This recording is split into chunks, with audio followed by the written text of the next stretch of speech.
What's up? This is EJ Stewart. What if I dropped 40 days, 40 nights? All you are your words. If there's anything you learned about me, I'm going to keep it 100 with you. Well, how the turntables have... Rest in peace to all my ops. This crap is crap. Let's go! What's up? It's your boy EJ Stewart, streaming live 40 days and counting. We got an awesome show for you guys today. We will be talking about the World Cup. My guy, Azarm, joins the show from WFAN at 7 p.m. to talk about everything between Team USA getting bounced out of the World Cup. He will also join us to discuss what's going on with the rest of the tournament. We'll also get into some of that controversy regarding Belgium being allowed to play in the round of 16 that got a bunch of people in the tizzy. Because this is someone who obviously got a red card, was supposed to be suspended for a game, and then lo and behold, here he comes somehow miraculously unsuspended for a round 16 game that, to be honest, didn't really seem to matter that he was out there because the U.S. got absolutely shellacked. So we'll talk World Cup. We'll have Alex on the show at 7 p.m. That's going to be awesome to have on the show. Also coming up, we will talk about the trade that happened while I was out. We didn't get to do a show Friday because I had a show on WFAN in New York that Friday morning, but Jaylen Brown was traded. He is headed over to the Philadelphia 76ers, and a lot of people in Boston are still mad about it. Brad Stevens, the president of basketball operations for Boston, had to answer questions from the media, and I think he tried his best to explain why he did what he did. I'm not sure anybody's buying it, so we will hear from Brad Stevens to see if you guys are buying what he said about why they decided to trade their multiple-time All-Star and Finals MVP from 2024, Jaylen Brown. We'll also talk about LeBron James because the King still finds himself in controversy. Not necessarily anything he did, but his agent certainly stirred feathers when he decided to use his podcast as an avenue to fully break down the process of LeBron James' next quote-unquote decision. I guess you can call this decision, what is this, 4.0, 5.0 at this point in time? Rich Paul went on his own podcast that he has with Max Kellerman, looking like the dude from Jonah Hill from freaking Moneyball with the whiteboard and the pointer, trying to explain to people why each of these teams are going to be on LeBron's radar. And it was kind of a circus, to be honest. It definitely did create a lot of headlines. So we'll talk about LeBron James and his upcoming decision in free agency as he is expected to once again leave the Los Angeles Lakers. And then we're going to shift gears and we're going to go to some wrestling again. Didn't think I'd have to go to wrestling 2 weeks in a row, but grand opening, grand closing for one Sami Zayn. We talked about how awesome it was to see Sami Zayn win the world title, how shocking that was for him to win the world title at Night of Champions almost 2 weeks ago.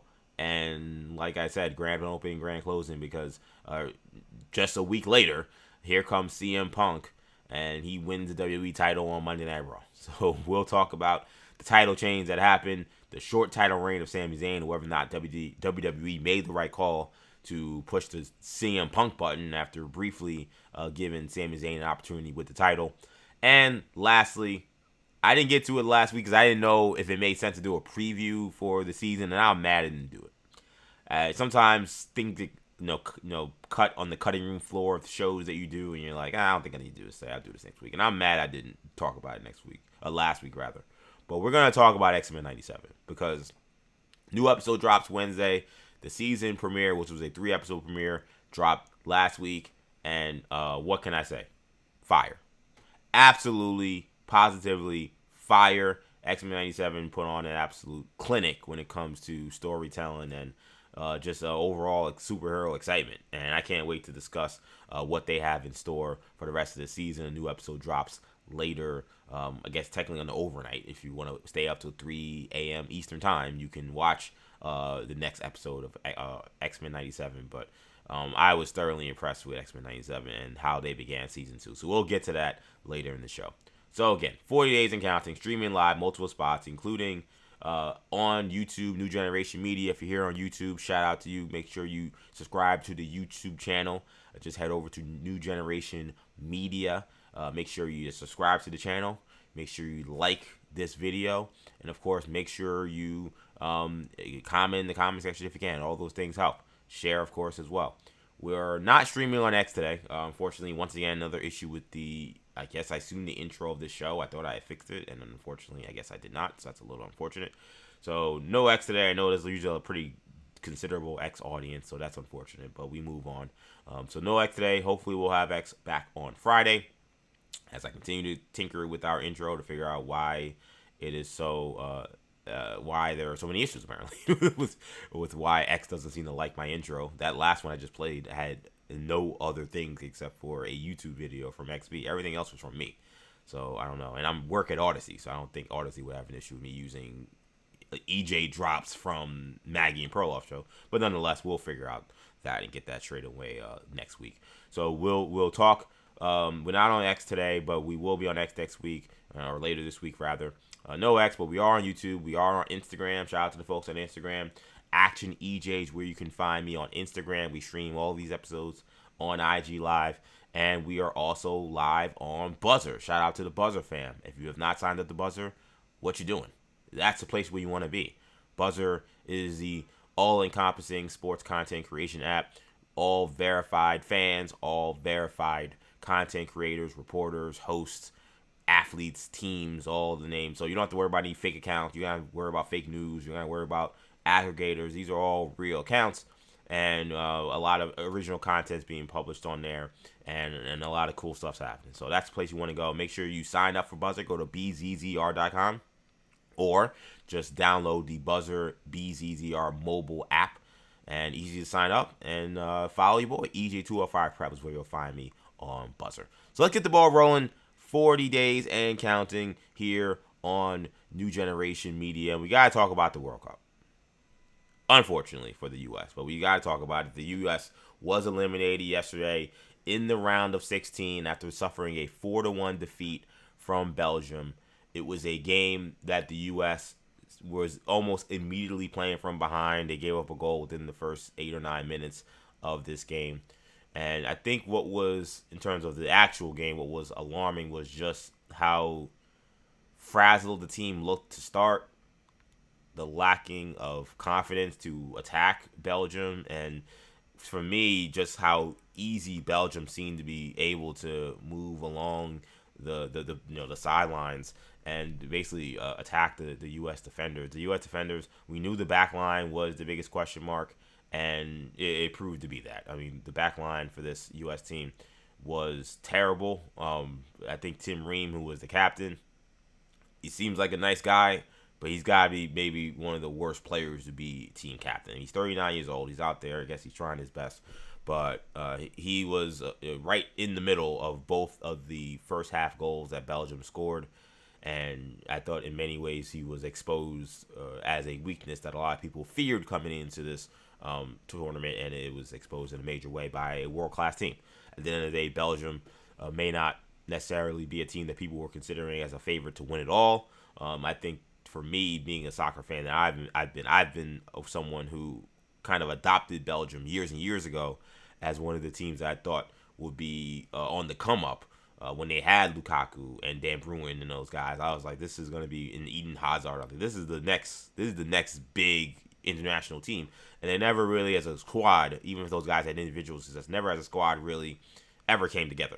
So I think people thought that this may be sweet, that people thought that this is a Belgium team that's not the team that people thought they were going to be, and a team that nobody really was seeing coming into this tournament, that the U.S. will be able to, with the crowd in Seattle and with the momentum they built in the group play in the round of 32, that they would be able to find a way to make it to their first quarterfinal in 2002. And it was very clear early on that this was a team that was on a much another level. Much another level. And, again, they went home pretty embarrassingly. And I guess the question I have overall is, the World Cup's going to continue. I'm literally watching right now Colombia and Switzerland. They are right now approaching the 114th minute, or actually 115th minute, I'm sorry. They are in extra time in a game that is tied 0-0. So we very well could be looking at PKs as we do this show live here on 40 Days and Counting. We're going to watch the World Cup still. At least I'm going to watch the World Cup still. I know there are a lot of American fans who exit stage left, just like Team USA did, and not watch much else of this tournament now that the U.S. has been eliminated. But I think once we learned that the U.S., along with Mexico and Canada, would have the World Cup hosted here. The question that becomes the burning question, it seems like every 4 years, but even more so now, is okay, we got world-class soccer right on our front step. Was this thing, this tournament, the U.S. is running it, was it all enough to make a difference and allow soccer to become a bigger deal in the U.S. than it currently is, where it is, I don't know where you would rank it, it's definitely not one of the top 3 sports. And I say 3 very comfortably. I don't think it's above hockey in America, though. I mean, I understand that the two Americas ideal and the reality that maybe a lot of our foreign Americans or people who are second generation, third generation immigrants, or people, or just flat out American fans. There are a lot of American soccer fans that when you combine them, that perhaps they give hockey a better run for your money than you think. I don't know where it stacks among when you talk about, you know, the WNBA and soccer. I know the MLS isn't close to the NHL or WNBA, which is kind of my point. Which is, I think when we think about, is this going to change anything? I keep saying the same thing. I think there are only 2 ways that soccer becomes one of the creme de la creme sports here in America, for not just every 4 years where we pay attention. Everyone is casuals. No one knows what they're talking about except for the select few people who watch soccer regularly. I think the only way that happens is 2 things. I think number 1, either one of these Team USA teams finds a way to crack through and make a legit run at a World Cup title. When I say a legit run, I think no minimum than a run to the semifinal.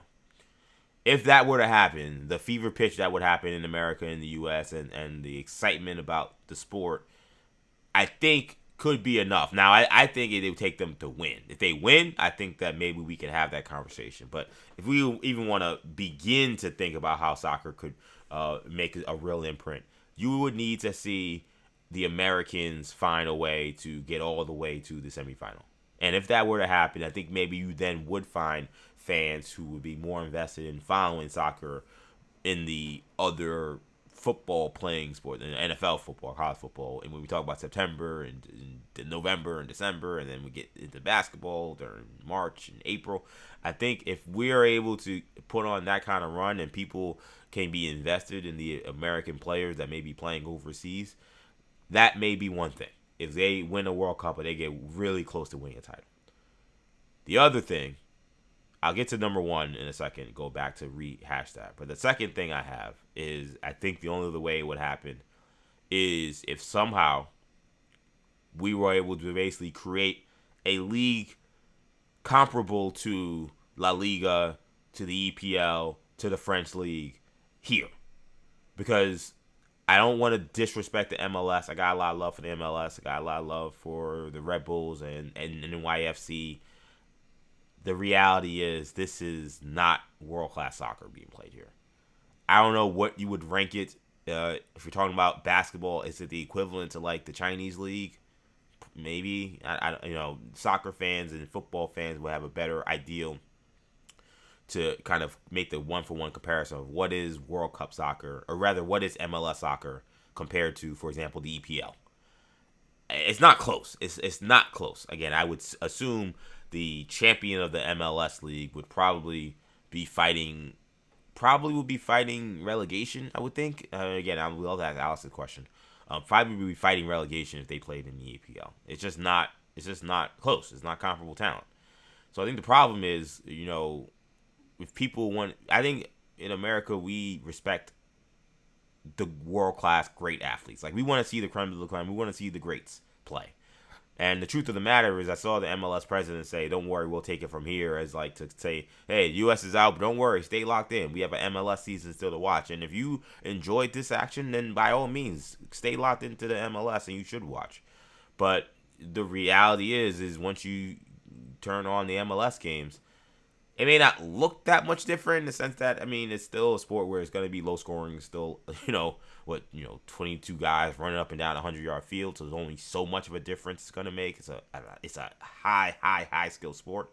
So maybe it doesn't matter, but I just think people, when they know that outside of Messi, who plays for Inter Miami, That they know they're not seeing the best. They're not seeing the Kylian Mbappe's. They're not seeing the Lenny Yamals. They're not seeing the Erling Haalands. Like, you're not seeing those guys out there, and you know that there's better soccer being played elsewhere. But in order to lock in, you'd have to wake up at 9 a.m. to watch these guys play, or if you want to watch them, you gotta buy a ticket and fly across the country, across the world to see some of these guys. I've always felt that that's been the biggest hurdle, is unless they found a way to do essentially kind of what the Saudis have tried to do. I don't think they've done it well, but essentially just say, listen, we're just going to buy Cristiano Ronaldo and just make him play here.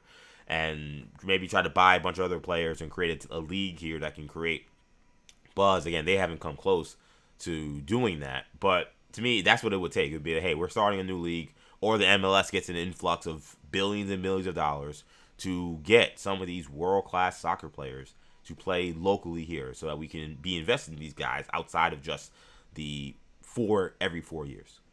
I also feel like because of the nature of how we watch sports, it's also going to become much more difficult, in my opinion, for soccer actually to crack through in a major way, because as we've seen with the NBA, as we've seen to a lesser degree with Major League Baseball, that, fans are far more invested in games that have real stakes than they ever have. There was, I guess, a time, I feel like, in the culture of Americana where, a January game between the Bulls and the Wizards maybe would be interesting to somebody.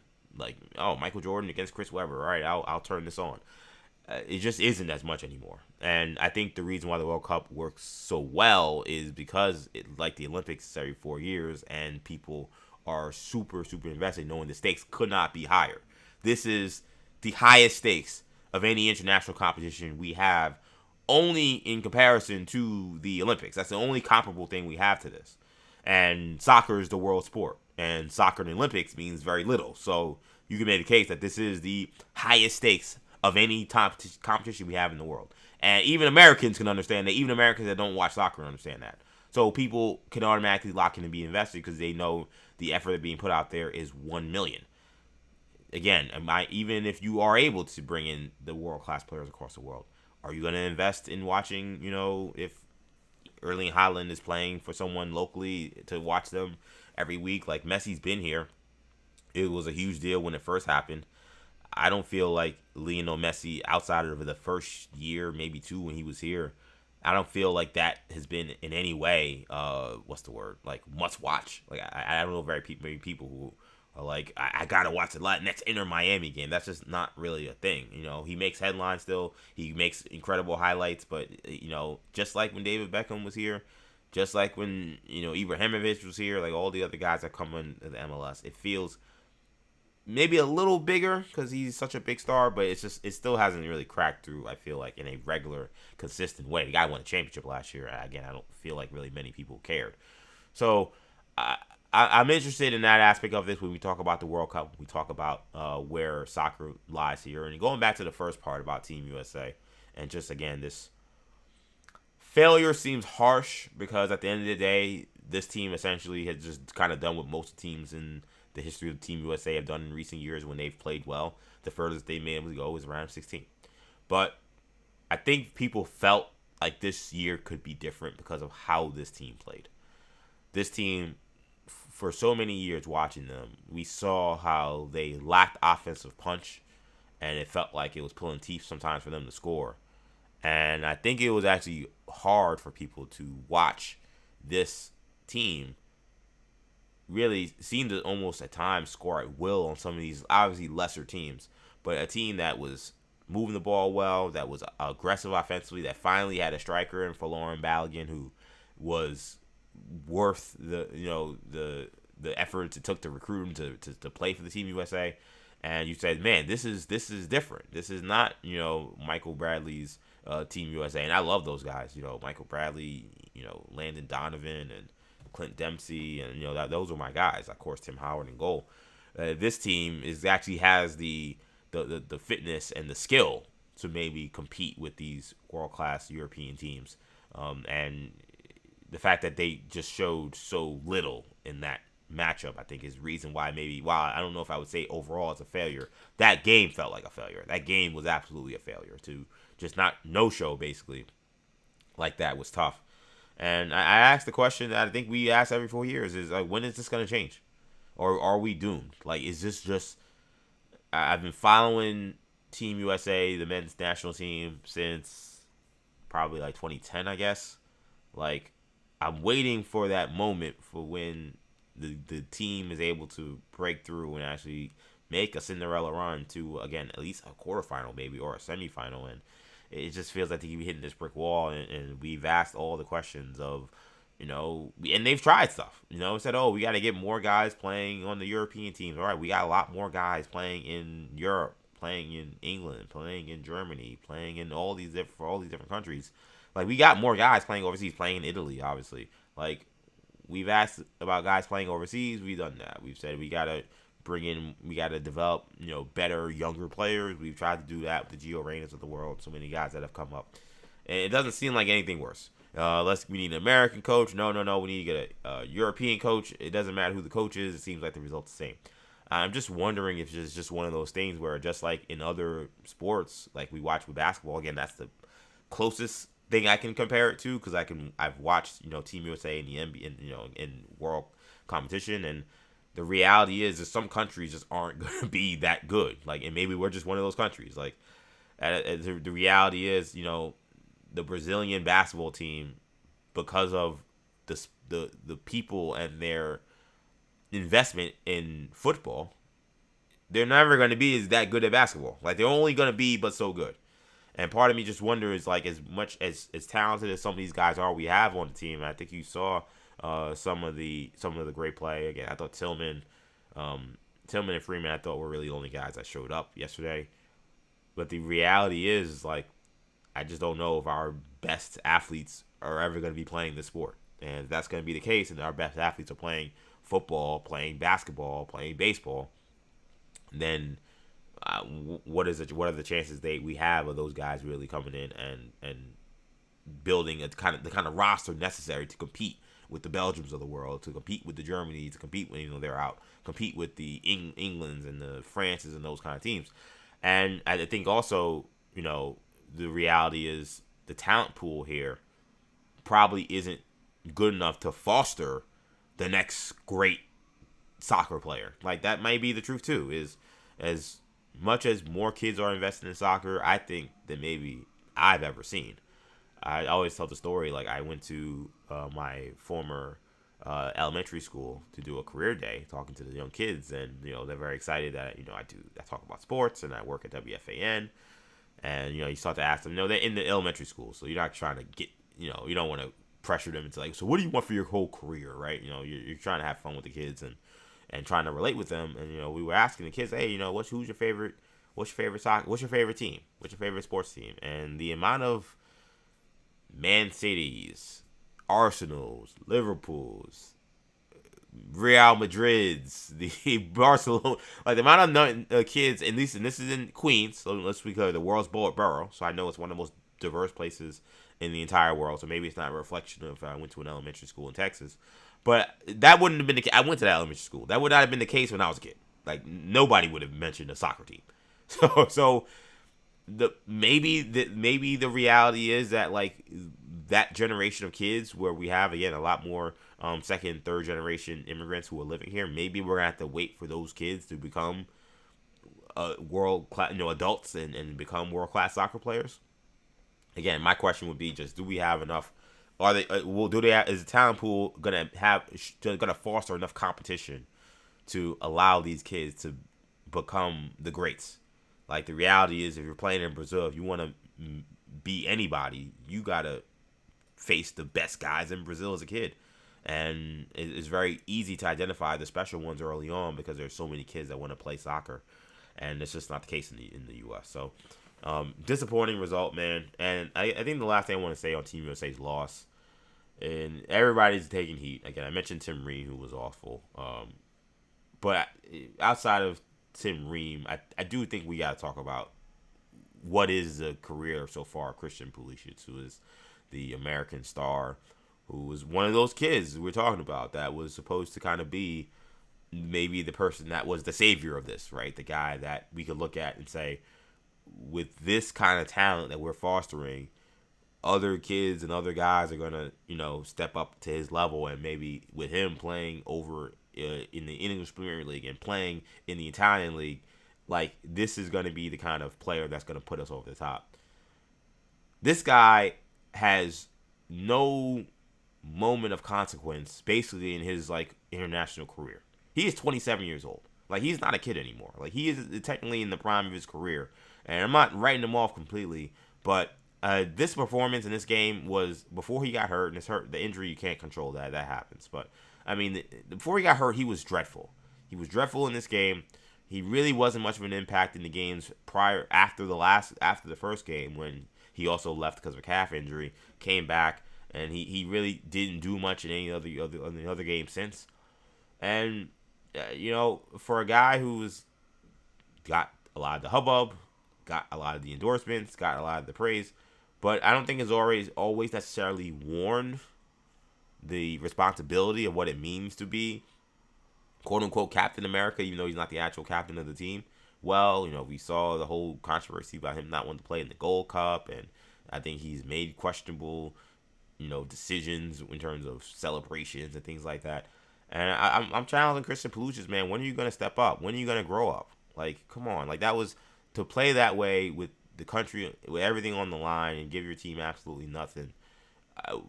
Again, if this was Landon Donovan, this was Clint Dempsey, we'd be giving them crap for it. We'd say that was an unacceptable performance. And we're going to have to wait 4 more years. And look, he's 27 now, but by the time he gets to next year, it's 31. Like, now it's kind of it for him. Like, if he don't find a way to crack through to go around, there's going to be some other young guy that we're going to be looking at as the next savior. He would have already failed. So, I mean, I look at Christian Pulisic's international career, and outside of the one huge goal he did have, I'm not going to diss him, the huge goal he had in 22 in the Qatar World Cup against Iran. Outside of that, where is this great Christian Pulisic run? Where is this great Christian Pulisic moment for him where he lifted Team USA to heights that they had never seen before, which is what people thought his promise was because of how talented he is. He was dreadful in this game. And again, we can talk about Ream, Dest, Freeze. What the hell was he doing on that goal? When he tried to kick the ball away and seemed to be panicking. I mean, there were a lot of bad performances, but I looked at the Pulisic aspect of it, and that was by far, to me, the most disappointing of everything that happened in this game. Real quickly before we move on, as right now I'm watching, and sorry for the podcast people who are listening to the show who already know who won this game, but right now Colombia is setting up for a penalty kick. It is both right now. It is basically tied right now. Both people have hit 2. Both teams have hit 2. Now it's 2-2. Okay, so Colombia just got the Swiss goalie just made a save on the Colombian striker here. That was Hernandez striking that. So right now, there's been 2 stops and 2 goals for Colombia. Switzerland right now has 2 goals and 1 stop, and they kick next. So this is getting very interesting in this World Cup round of 16, the last round of 16 game, to figure out who moves on. These are 2 teams, by the way, that I feel like this would be a golden opportunity. I feel like if either team got to the round of 8. Which is why I think, of all the games, it felt like there were massive favorites. I felt like, obviously, Belgium was a huge favorite. The game earlier today, Argentina's comeback against Egypt was insane, and there was some controversy around that, but Argentina certainly favored earlier. This was a game that felt like the most even, and so far, that's kind of how it's played out. Switzerland's right now stepping up, and the guy strikes it right down the middle. So now Colombia has to score in this next one, or they will be out. Right now, the score is 3-2. In PKs. Last thing I want to get to, though, before we move on, and again, 7 o'clock, we'll have my guy Alex Azarm on the show. Flo Balogun, of course, got to play in this World Cup game that the U.S. eventually lost against Belgium because of something that was borderline, unprecedented. He received a red card in the round of 32 game that Team USA played that they won against Bosnia. I'll be honest. Now, again, I'm not going to sit here. I like soccer. I play a lot of EA, FC. I used to be a much bigger fan when I was younger, but I still dabble, as they say. I thought the red card call on Balogun was tough. I didn't think that was a red card. I'll be honest. I thought yellow for sure. He stepped on the guy's ankle, and that's a clear one. But I thought it was kind of more of an awkward play. I didn't think that it was reckless, and I didn't think it was flagrant at all. So I thought the red card decision, which seems like a lot of soccer people. I know we're kind of biased. We got a lot of Americans, but I saw even non-Americans saying that seemed like a harsh red card. But once the card is given, the card is given. So the card is given to Balogun, and that means he's suspended. There is really nothing to talk about. And all of a sudden, they got the notification over the weekend that actually, never mind, he's gonna play. You're like, wait, what? What? They've lifted the red card. That's not something that typically happens. It's not like the NBA, where in the NBA you could rescind a flagrant foul quite easily. The NBA just reviews it and they decide, oh, we screwed that one up, we move on. That's not typically how soccer works. Just real quickly before I continue on Balogun, right now, Switzerland stepping up for a potentially game-winning kick here that will bring them to the round of 8. Let's see, stepped up, kicked through, right down the back of the net. Switzerland moves on. They go to the round of 8, winning in PKs 4-3. So, and we'll have Alex Azarm on to talk about that. But on the Balogun thing, that's not a normal thing. That red cards just get rescinded, that they just throw them out and they just move on. That's not typical of what happens in FIFA.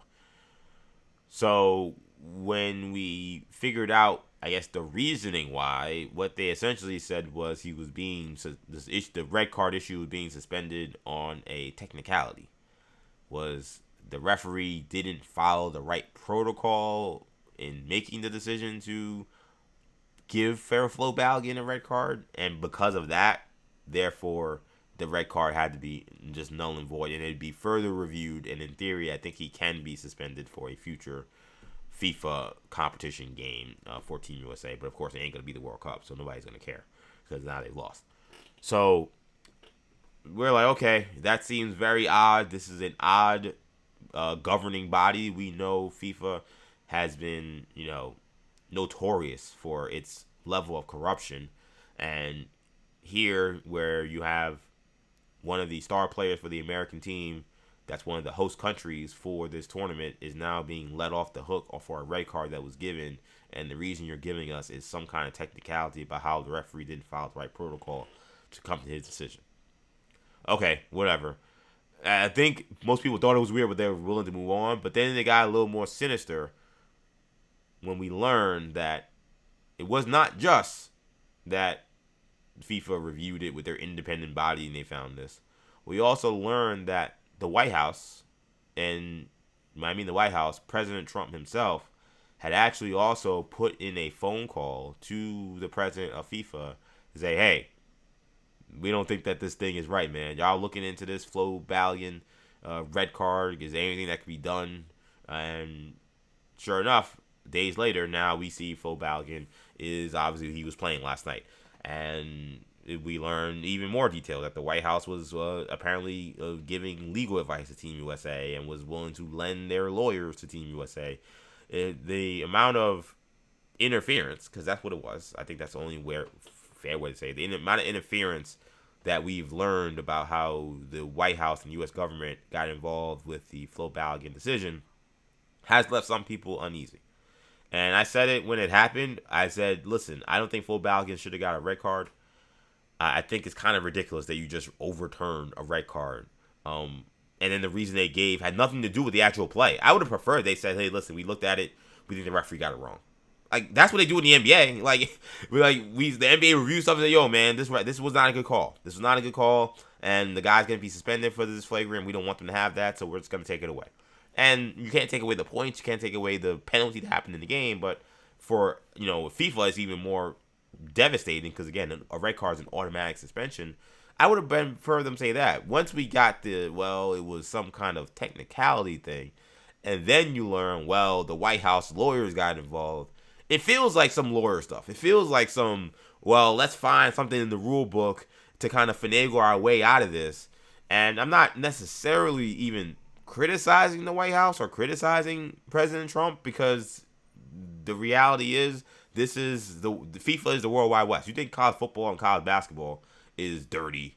I mean, this is soccer. This is nothing. This is child's play. So to me, it's like, listen, they played the game that they were in, and as sad as that is, but that is the truth of what FIFA is. So they made the calls. It's up to FIFA to say, hey, thanks for the call. Let's talk no more about this. We're handling this how we want to handle it.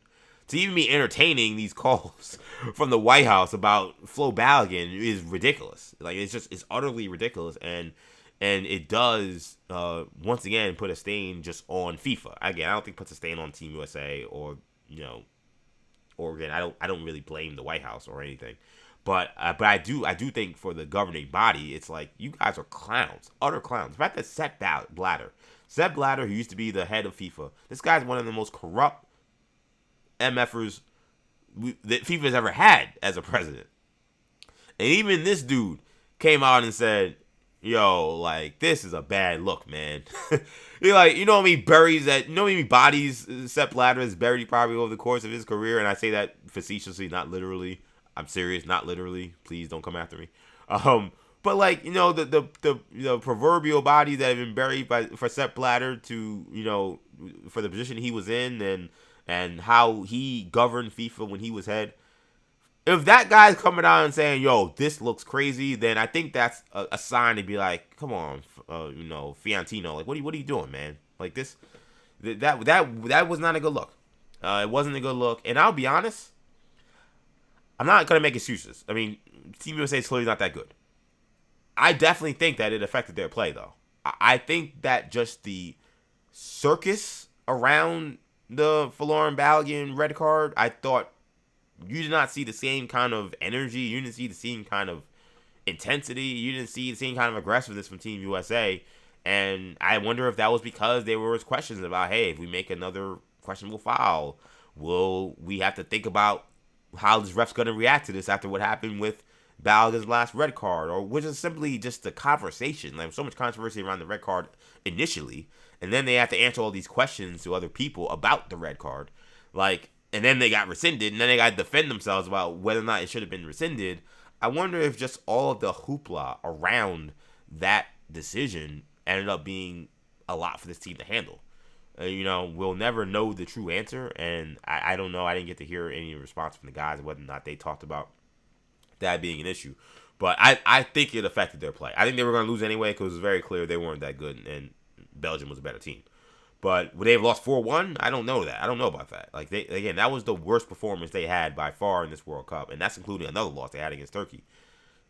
This was a terrible performance, and I think some of the circus around the red card and Balogun, and then him being able to come back, and then also you're talking about obviously he's a guy who starts, so it's not like you got to rip out your playbook and start anew. But you're probably doing that from that point in time. You've done at least 2 or 3 days of prep of what it looks like if Ricardo Pepi is the guy that's the striker, or how you're maneuvering your whole roster, and then all of a sudden Balogun's back in. So like, you just wasted 2 days of prep getting ready for a game where Balogun isn't playing. Now he is playing. Again, none of that stuff helps.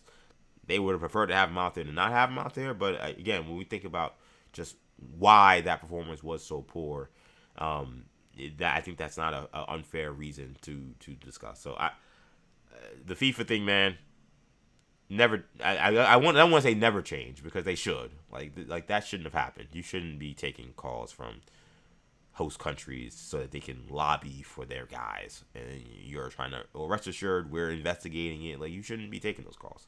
White House, I have no issue with them making the call. Like, and some people were mad about it. I'm like, I don't know, man. It sucked that the guy got the red card. Like, if I had the kind of sway that the White House has, and then they know that president, and they know that this FIFA president is an idiot who will listen to them and take their call, I think I would say, hey, listen, I think you should look at this. Like, I mean, again, as far as we could tell, there's no other improprieties in it. Like, hey, here's $100,000. There's no $100 checks, $100 handshakes being had. Like, I'm not.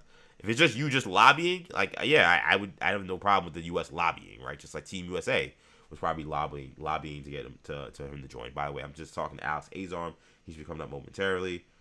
Just telling him where he can join me. He's gonna be joining me live outside. I don't know exactly where he is outside, but he will be outside somewhere. Alex has been everywhere.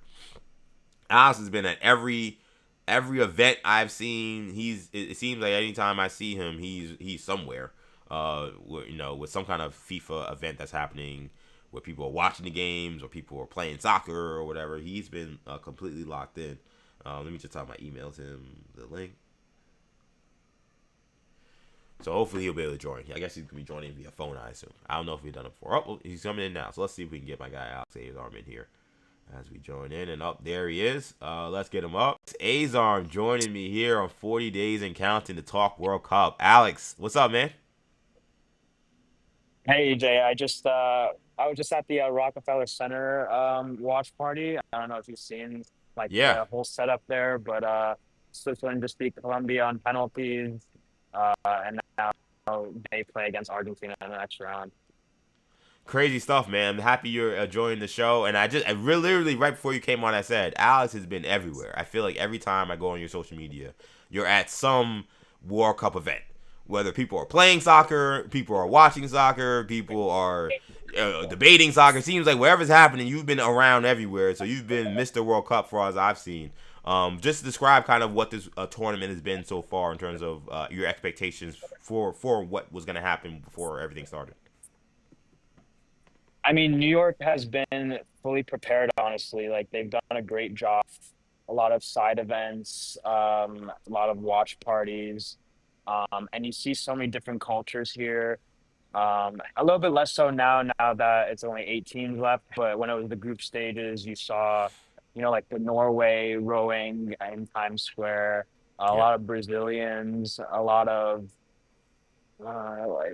Curacao, Cape Verde. So like just like even teams that are brand new to the tournament, and I think that's what it's all about. Like Yeah. it's kind of like a 1 month party, I guess, and it's unfortunate for some teams to go out the way they did, like Colombia today, like Egypt earlier today. But it's the highs and the lows of the World Cup, so it's sort of living up to the hype. So we've been talking earlier about on this show about everything that happened yesterday with Team USA being eliminated by Belgium. Was there anything about that loss that was surprising to you? I know there are a lot of folks who turned on the game. They hear Team USA has been playing well.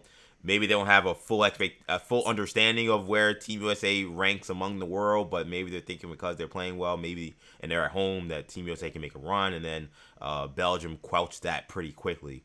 Was there anything surprising about that performance to you? Yeah, I was shocked at how they let Belgium walk them because Belgium. I said this on WFAN yesterday before the game, where this is probably the weakest Belgium side I've ever seen in the World Cup. Mm, This is like their fourth straight World Cup. 2014, they were all super young. 2018 was probably their prime. Last World Cup in Qatar, they were pretty disappointing and yep. they got knocked out of the group stage. So this was their last dance, and they made some pretty bold substitutions, or I guess picking the starting 11. They left out their best player, arguably Doku, Yeah. and they left out one of their greatest players in De Bruyne, and they still were able to, win a lot of balls in the midfield, uh, recover a lot of sloppy passes that the U.S. made, and that was just sort of like close to embarrassing, honestly, because it's one of those teams where I feel like you could have grabbed the opportunity to make your first quarterfinals in a long time, and I think they just failed to do that. And I don't really necessarily agree with a lot of people saying that they like did their country proud, because that sort of leaves you as sort of that underdog. And if you want to be the best, you have to sort of realize that you have to take different steps to become the best. And right now, I think the U.S. are a few miles away from that. WFN's Alex Azarm joins me here on 40 Days and Counting, talking about the World Cup. I mentioned earlier that I think of all the disappointing performances, Christian Pulisic stood out to me. I know he'd been battling calf injury, and he ended up getting hurt in this game, obviously. But it just feels like for somebody who was presented as someone who could be a potential savior for Team USA and a guy who would be able to spearhead them past the round of 16 and maybe usher in kind of a new era of U.S. football. What is wrong? What's happening that you're seeing from him that's not allowing him to push this team forward? And is there something wrong with his game that has not lived up to the hype? His nickname is Captain America, yet he hasn't captained the team in the last two World Cups, which is a little ironic. I don't think he's necessarily taken that captain role, or I guess a leadership role in general, where he takes the game by the scruff of the neck and wins you that game. He has done before in when there's CONCACAF qualifying for the World Cup or the Nations League, or the Gold Cup. He had a couple moments here and there, and he even scored the goal that sent the U.S. into the round of 16 last World Cup. Yep. But it just the last 6 months have kind of left a bitter taste in my mouth, where he was basically called up to the U.S. national team, and he decided to rest and say, like, I want to be ready for the World Cup. And that to me did not like scream out leader. And he needs to be there for his team, and it showed, because I know he was injured, and it's tough to bounce back from an injury that quickly, but he needs to be more of a vocal leader, in my opinion. And it's just unfortunate that he's suffered this many injuries. And the question is, like, what will he look like in 4 years? Will he even be in his prime anymore? Right. So yeah, and it also depends on like what club he's going to be on, because like he was at Chelsea for a long time, but he was in and out of the lineup. Then he went to AC Milan, started off great, but then got injured, and now he's struggling to get back into the lineup. So maybe he needs a new environment for a club, so that could change something. But right now, it's kind of I just think we should really revoke his nickname of Captain America, because he is not a captain, in my opinion. When you think about it, the last question I want to have you on the U.S. before I get your other thoughts on the World Cup. Yeah. Again, we've seen this brick wall that has been the round of 16, and it seems like they've tried everything. When we said we need more guys playing in the top European leagues, we seem to have more of those guys doing that. When it was, well, we need to maybe look at a coach that's not an American coach and maybe get someone from overseas. We've tried that multiple times. It doesn't seem like really anything has worked that allowed them to break that glass ceiling. What is it in your eyes you see that is keeping them from becoming one of the we're not saying top 2 or 3 teams, but one of the more upper echelon world teams, so that they can make a run to the World Cup? Yeah, I said before the start of the tournament that if they can make a quarterfinals and look convincing, they could sort of reach that tier 2 level of teams where you kind of expect them to make that stage of the tournament every time the World Cup comes around. But to be honest, the managers that have come through, while they're big names like Mauricio Pochettino, he's managed top teams in Europe, but I don't know. He's had a record where at the very end he sort of slips up, and that sort of doesn't really mesh well with this U.S. men's national team. When it comes to European players, I mean, the 2 players that were completely looked like they were leagues below were the 2 players that play in the MLS, which was Matt Friedsingle and Tim Ream, who, yes, he's played forever in the Premier League, but now he's at the tail end of his career playing back in the MLS. So you just kind of have to look at, those 2 specifically, and maybe like some players like Tillman, they'll get better, or, Tyler Adams, or Virginia Dest was pretty poor in my opinion. Maybe Flo Balogun. Yeah, Flo Balogun were he's getting better at Monaco. So I mean, Alex Freeman, actually, he was pretty. He was one of the more surprising players in my opinion. But I think in terms of the European side, I think you just need to find a good club that can get the best out of how you play.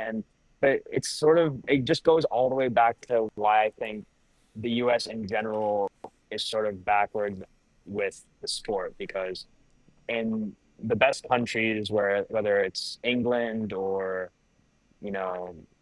Argentina, France, they look at players from a very, very young age, and they bring them into their own academy, and they pay them the scholarship to play for them and develop them.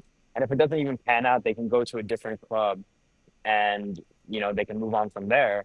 Whereas in the U.S., you yourself have to pay out of pocket to play in those top academies, Mm. and that to me is for me it's backwards. And I've said that for a very, very long time, where it shouldn't be a pay to play sport, and that's what America sort of have their kids play as when they're Right. young. And I think that also needs to change in the MLS. The MLS is not a league that is at the upper like tier of leagues across the world.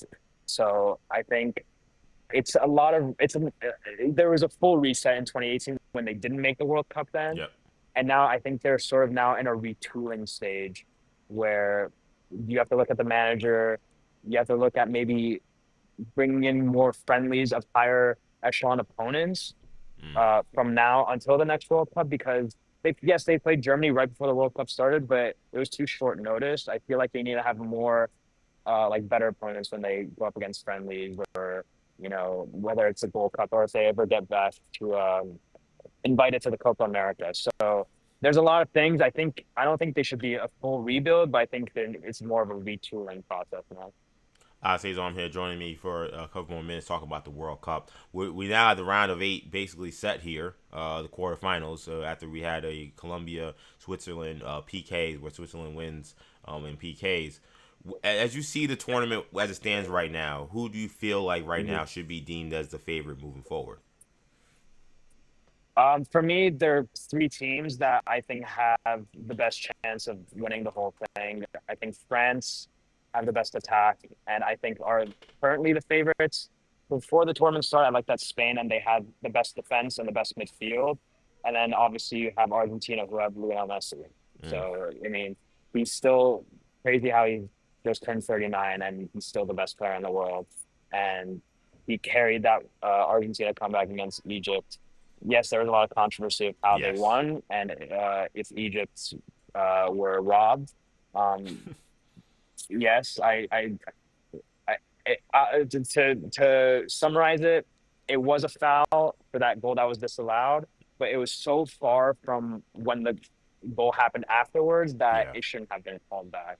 So, but that shouldn't take away from what Messi was able to do in those last 10 to 15 minutes of the match. So, I would say those three teams, and if all goes to fruition, France would play against Spain if they both win their next match in the semifinal, Yep.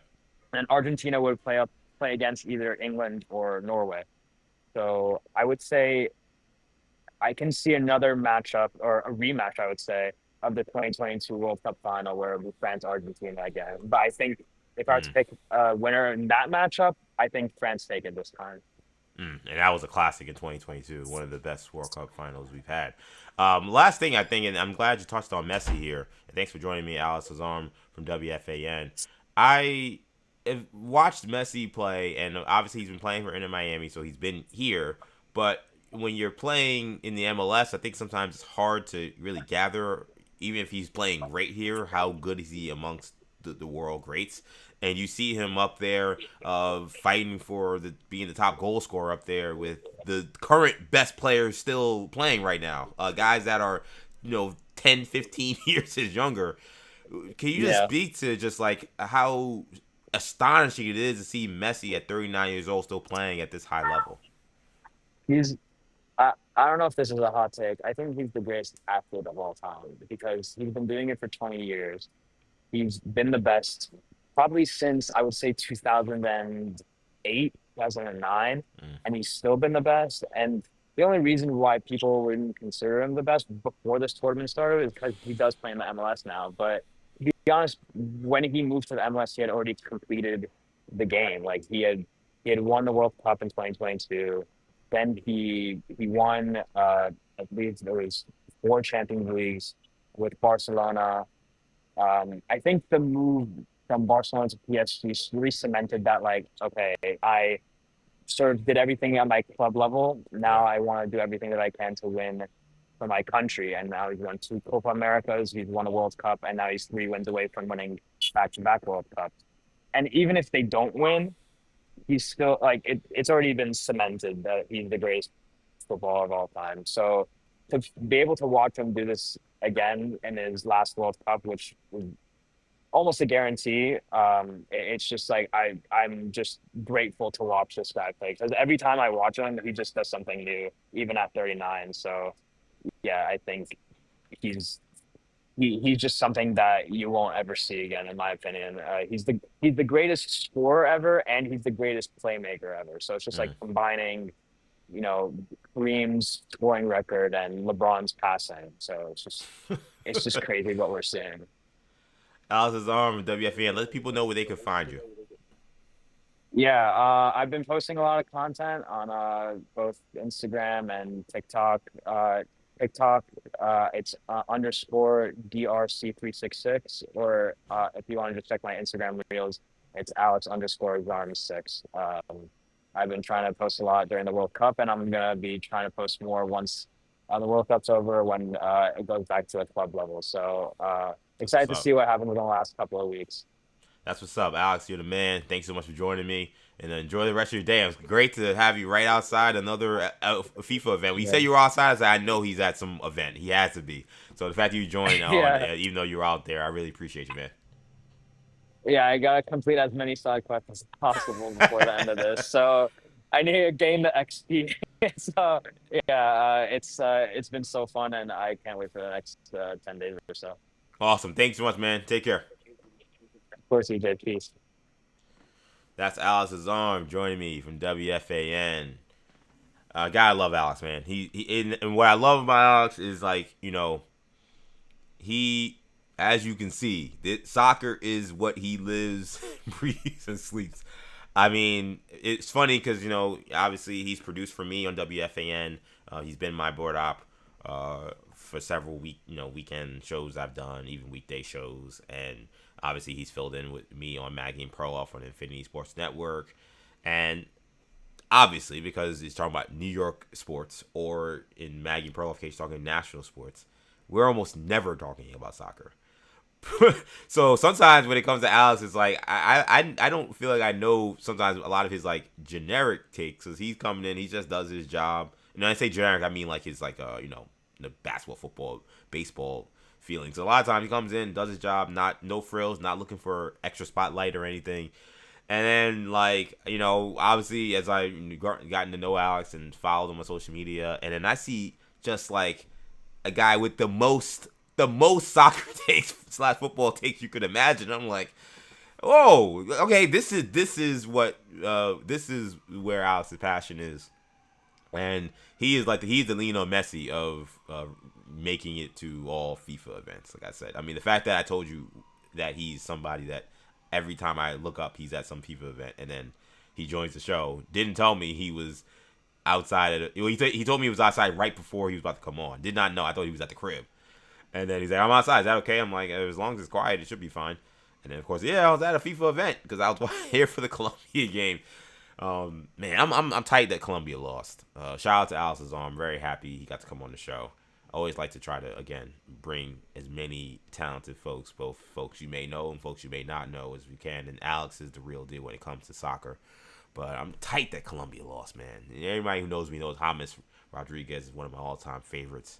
And my guy, Manny Rodriguez, who the only reason why Manny didn't get the call today, Manny's like my younger brother, of course, is because I wasn't trying to hear his ass. Because talking about the U.S., there is no level of chill he would have.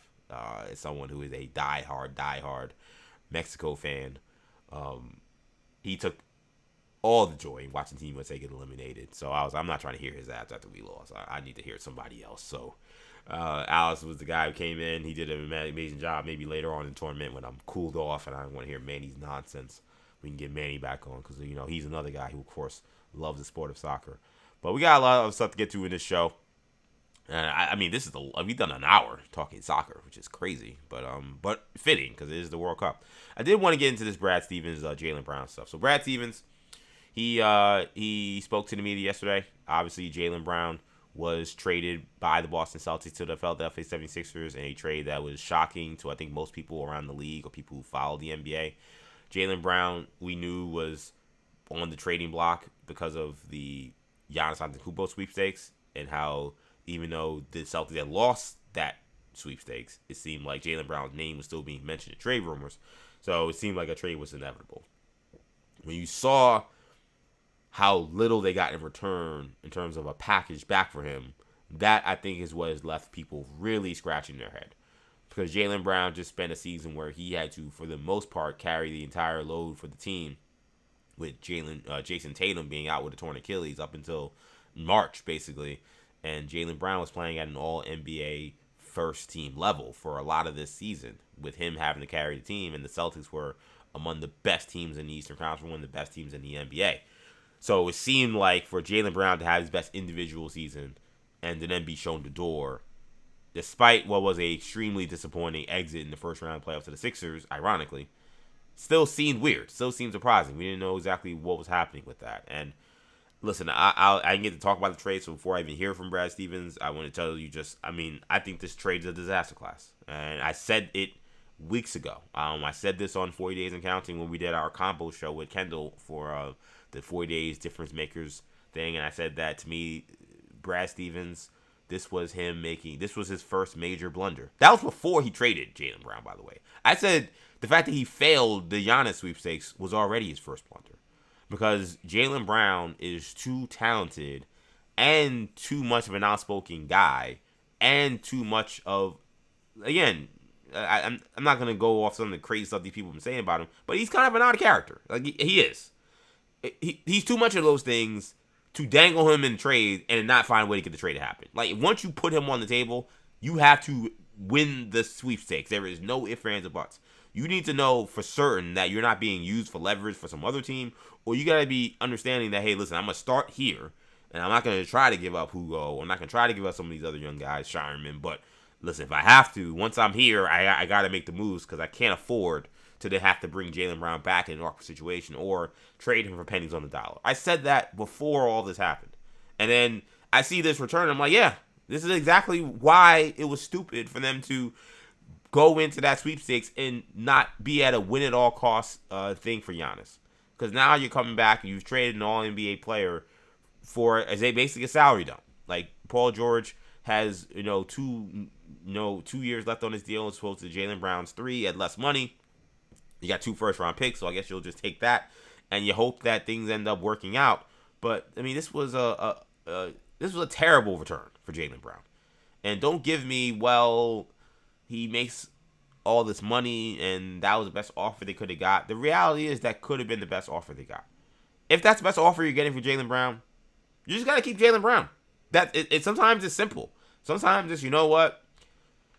All right, he's making too much money. People don't seem to want to trade for him for some random reason that we don't understand. But whatever. We're going to have to just eat the bullet. We're going to have to just bring him back, tell him how much we love him, tell him, hey, it's nothing personal. Hey, it was just Giannis. And we'll find a way to make it work for another year and try to trade him at the trade deadline or trade him next year when that's one more year of his salary being taken off. Where it's harder to trade for him now with 3 full years of full max money. Maybe it's easier to trade him with 2 years of max money. But to just jump the shoot now, and you're taking back Paul George, who is extremely unreliable with his health. So if you're trying to figure out a way to put together a team that can win in April and May, there's a guy in Paul George who was basically good for a quarter against the Knicks. Like, I watched all those games where he would start and they'd be like, oh my God, yeah, this was the guy that was killing the Celtics. I see why Paul George has played so well and why the Sixers advanced. He'd give you 1 quarter and then he would run out of gas. He couldn't play no more. I mean, there were multiple games where he did not score after the first quarter against the Knicks. And these are the teams you're going to be facing to win an NBA championship. Again, newsflash to Boston. If you want to win a title, you're going to have to beat the Knicks. I just saw Paul George against the Knicks, and he was good for a quarter. And now he's a year older. So that can't be the return for him. It just can't. It can't be Paul George and 2 first-round picks for a team that now with Jaylen Brown and with Tyrese Maxey and VJ Edgecombe, we'll see whatever Joel Embiid is. I think there's some interesting things, seeing some of the interesting Philly media dissecting what Joel Embiid's kind of silence has been around throughout all this, what that means for him. I'll get to that maybe in 1 second. But a team that probably projects to be a playoff team every year. So the first-round picks, at best, maybe they're 18, 19 if the Sixers have some down years. But you're probably talking about picks in the 20s. Those aren't great. That's not great value. That's not at all comparable value for the kind of player Jaylen Brown is. I feel like once you sign somebody to a max extension, there is no getting out of it. Not in this second apron NBA thing. Like, I think to me, That was also, I thought, the flawed thinking from the Celtics was this idea that they were going to give this contract out, and that in some ways that they could either get out of it, or once they realized for whatever reason they didn't want to pay it. The owner says that that's not the case, but whether they didn't want to pay it or they felt like it was too much money, based on their salary cap. We'll hear from Brad Stevens in a second on that. Regardless, I think once you make that payment, you need to feel secure that that person is part of your nucleus, full stop. Because that guy's value is going to tank the minute he signs that contract. There are very few players in the NBA, I think, that you can sign them to a full max contract and get comparable trade value for them. I just think that with the rules and how they're set and how much money it would take to match that salary, there are very few players that are probably actually worth that for other teams. Because if you're trading for a Jaylen Brown type player, you're trying to trade for him with the hope that you're going to be able to take the step to winning a championship. I mean, it's a lot harder to do that if the guy's making almost $60 million a year. That's just the reality. So the Celtics, you had the luxury to give him that money because you had Jason Tatum. You had two superstar players, so you felt like we could figure out the rest of this thing with these guys. You had to stick to that plan. But they didn't do that. And let's hear from Brad Stevens, who basically wanted to lay out just that the reality was, with those two guys making so much money, he just didn't know if there was a path forward for the Celtics to win a title anymore. The unbelievable way we've played in the regular season in the last couple years, the path looked a little bit more challenging to me. I might be wrong. I'm not going to stand up here and be defensive about that. But the path looked a little bit more challenging with 70% of our cap and such a high percent of our usage tied into two players. Yeah, man, that's what you signed up for, buddy. I don't know. Listen, when you're the president of a team and you're running a team at the end of the day, you can't just forecast everything. But, I would have hoped that that's something they would have actually, considered when they gave him that contract. Did they give him that contract without any consideration that, yeah, this means that you're tying so much of your money into just two guys in a sport where now there's heavy penalties for being in the highest tier of luxury tax? Did you not think about that before? Or I guess Brad's trying to say that essentially that what he is seeing now in the league, that he doesn't know if that's the right path. Well, that means you screwed up the first thing. Now, to me, you've compounded a mistake. You're admitting that the contract you gave him was a mistake. And you're now, in my opinion, so that's the first mistake that you've now admitted to. But then to me, you're compounding that mistake by saying, well, let's just trade him for pennies on the dollar because I don't know if we can build a good team with these two guys making this much money. I don't know if you could build a good team with Paul George making $50 million a year, to be honest. The idea that, we're saving some money here, but getting a guy, if Jaylen Brown's a top 15 player, is Paul George top 50? I don't know. If you consider how unavailable he is typically, this is a major step down. And it's not like you traded Jaylen Brown, but now you got all these other pieces coming in. I guess in theory you were maybe you were able to, well, no, Rich Robinson, you signed him anyway, so it had nothing to do with Jaylen Brown. He got traded after. So I don't know where this comes in for the Celtics, where it's now we traded Jaylen Brown, but look at all this depth we got. No, you got assets. The Celtics are going to come in a much worse team next year because they'll have Paul George playing in place of Jaylen Brown when he's not nearly as good a player. So I don't understand this from Brad Stevens in the sense that he's admitting to his first mistake, and then it feels like he's trying to respond by compounding with a second mistake, which is making the team much worse. You might as well, I know the Celtics were kind of and particularly Jaylen Brown himself, which is ironic. He was kind of making fun of this idea that the Celtics were going to go under a gap year with Jason Tatum hurt, and they took that as kind of a rallying cry that people was the Celtics are out now because Tatum's hurt, and they were like, wait, what? No, we're the Celtics still, and they used that as a rallying cry to put together a really good regular season. But now it feels like you really are entering a gap year. This feels like, we're talking about the top teams in the East. If you're picking the Celtics, I feel you're picking them in spite of a lot of issues they have currently on their roster. He was also Brad Stevens in talking about, at the end of the day, even though I don't see how they've added much depth, he thinks that depth is going to be the way out of this as opposed to simply putting all your eggs in the basket of two stars. And the reality in this era and in this day and age of the NBA, and you could see it obviously with the last couple of champions and some of the teams that were at the very top of the league, when it was all said and done at the end of this year, is that, you know, you have to do a great job and you have to have the optionality to do a great job of building out depth that can hopefully replace the irreplaceable individual. Well, we're gonna see if they're able to do that. Like, at the end of the day, you know, they didn't want to trade Hugo Gonzalez in the trade for Giannis Antetokounmpo. They didn't want to trade Baylor Scheinman for Giannis Antetokounmpo. Like, the hope for them is gonna have to be that they will be able to have Paul George. I don't think he's rewinding the clock back, but you hope that he could play at least at the level he played against the Celtics, where he played really well. Brad Stevens mentioned that, like, at the end of the day, we saw, you know, Paul George up close and personal, and he was hurting us, which is true. He did. He killed the Celtics. So you gotta hope that Paul George and then some of these other guys who had much lesser roles, that those guys continue to develop, and maybe you end up having a much deeper team that then will have more flexibility because they won't be in the second apron. But I just feel like this was there's an old adage by Bill Belichick in football. But I think sometimes it is very much a football adage and not something I would apply to basketball.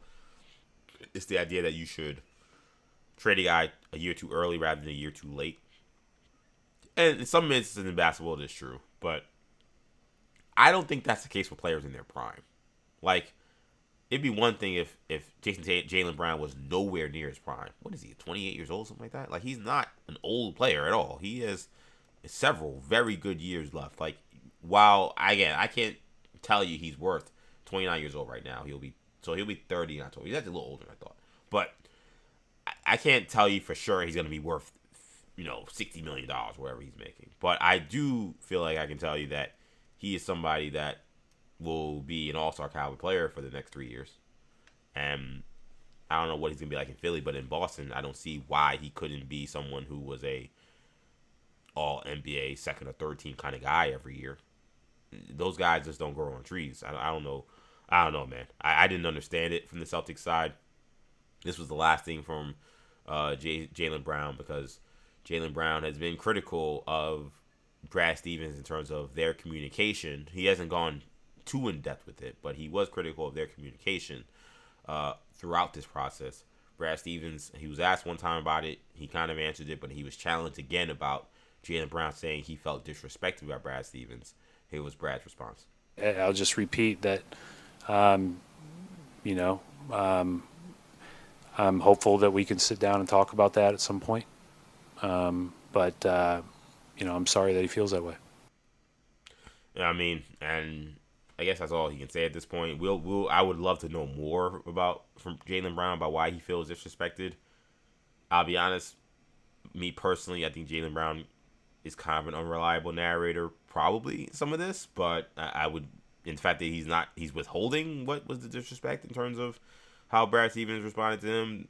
But nonetheless, I do think that once you're trading a guy the caliber of Jaylen Brown, you know, you're already kind of, I don't know, gonna have a tough time explaining exactly why this is the right move to happen at this point in time, and that is essentially what they're dealing with right now with the decision to move on from Jaylen Brown, again, an all-NBA player. And the last thing I want to say on the Brown thing, because I think one of the things that also started to bubble up was what was a very obvious and clear smear campaign to try to explain why the Celtics decided to trade Jaylen Brown. Mind you, there were none of the reasons that Brad Stevens actually said himself or any Celtic brass said themselves. Brad Stevens mentioned 70% of the cap. Brad Stevens mentioned we need to have more depth. Okay, those are reasons we could debate, but those are reasons that I think are debatable. But what we were seeing in the days prior to the Celtics actually having to say anything, and then to be clear, it's not like they could come out and do a press conference because they had to wait until the league year officially started on July 6th, which is why a lot of those deals started officially getting announced yesterday, was he's somebody that when we evaluated him We think he's the 7th best player on the team analytically. We think that Jaylen Brown's the kind of guy that has a quote-unquote disease where he is too smart for his own good, and he's somebody that doesn't listen to other people, doesn't listen to executives, doesn't listen to coaches, and it just became a lot of this like coded crap that happens too often when trying to paint an athlete as disgruntled, and particularly black athletes as disgruntled and hard to work with.